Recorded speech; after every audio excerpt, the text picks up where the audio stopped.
অনেক দিন পর আজকে বেরিয়ে পড়লাম ট্রেনে করে। অনেক দিন পরই আজকে ট্রেনে উঠছি। আগে তো প্রায় ট্রেনে উঠতাম।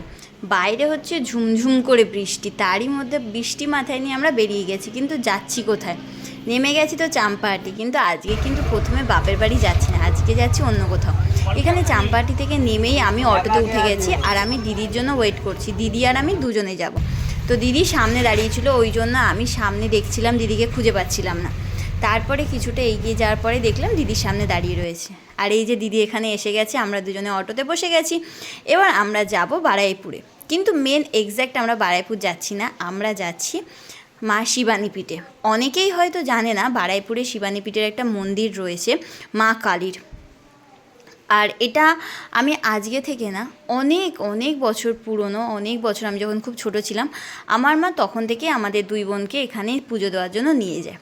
আর তার বাইরেই মিষ্টির দোকান, যেখান থেকে আমরা মিষ্টি নিয়ে নিই, মিষ্টি নিয়ে প্রসাদ দেওয়ার জন্য যাই। এখানে এই হচ্ছে মা শিবানীপীঠের মন্দির। তোমার এখানে মঙ্গলবার দিন আর শনিবার দিন মিষ্টিটা যে তুমি দিচ্ছ, এই মিষ্টিটা মায়ের কাছে ভোগে যায় না, ওদের কাছে ফুল থাকে, সেই ফুলটাই ওরা মিষ্টির মধ্যে দিয়ে দেয়, সেটাই প্রসাদ হিসাবে দিয়ে দেয়। এটা আর মার কাছে যায় না, কিন্তু অন্য যে কোনো দিন গেলে কিন্তু এটা মায়ের কাছে প্রসাদে দেয়।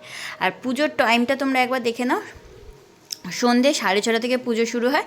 6:30টা পুজো শুরু হতে 6:35 বেজে যায়। আর মায়ের আরতি হয়ে পুজো শেষ হতে সময় লাগে প্রায় 7:30টার কাছাকাছি।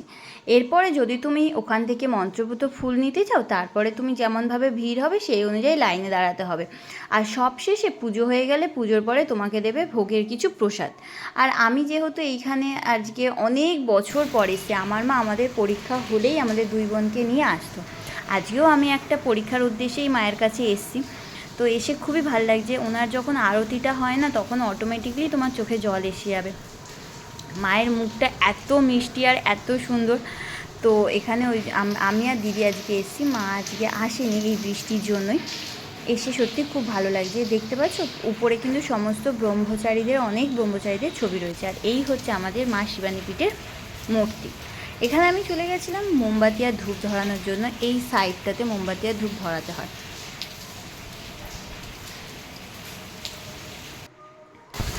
আমরা পুজো দেওয়া হয়ে গেছে আর বেরিয়ে যাচ্ছি। এই যে লাইনটা দেখছো, এই লাইনটা পড়েছে কিন্তু মন্ত্রপুত ফুল নেওয়ার জন্য। তো আমার তো ফুল নেওয়া হয়ে গেছে।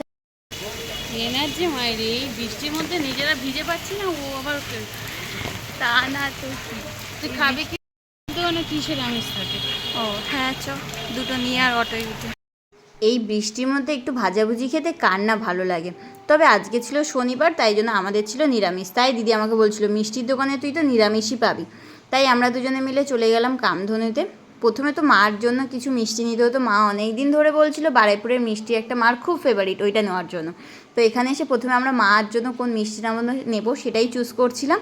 আর ওদিকে আমি অর্ডার দিয়েছিলাম দুটো। একটা হচ্ছে কচুরি অর্ডার দিয়েছিলাম। মিষ্টির দোকানে কচুরিটা না আলাদা রকমের টেস্ট হয়। আমার ভিতরে পুরটা ভালো লাগে না, কিন্তু চাটনি দিয়ে কচুরিটা খেতে খুব ভালো লাগে। তো ওই জন্য আমরা নিয়েছিলাম দুটো কচুরি।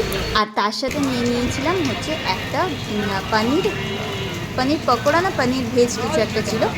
এটা কিন্তু খেতে খুব সুন্দর ছিল, দুটোরই টেস্ট খুব সুন্দর ছিল। এই একটা নিয়েছিলাম আর কচুরি নিয়েছিলাম। আমরা দুই বোন দাঁড়িয়ে খেয়ে নিচ্ছিলাম, ততক্ষণ আমাদের মিষ্টিটা প্যাক করে দিয়েছে। আর একটা এদিকে আমি ওর বুদ্ধিটা দেখে সত্যিই অবাক হয়ে গেছি। ওইদিকে বৃষ্টি পড়ছে বলে বাবু বাইরে আসবে না, ওই জন্য বুদ্ধি করে আমি ভাবছি কী হলো, ফেলে দেবে। তারপর দেখি বাটিটা নিয়েও ঘরে চলে গেল, মিষ্টিটাই পড়ে রইলো। আবার দেখি মিষ্টিটা মুখে করে ছাওয়ার মধ্যে নিয়ে আসলে, এনে আর মিষ্টিটা আস্তে আস্তে খাচ্ছে।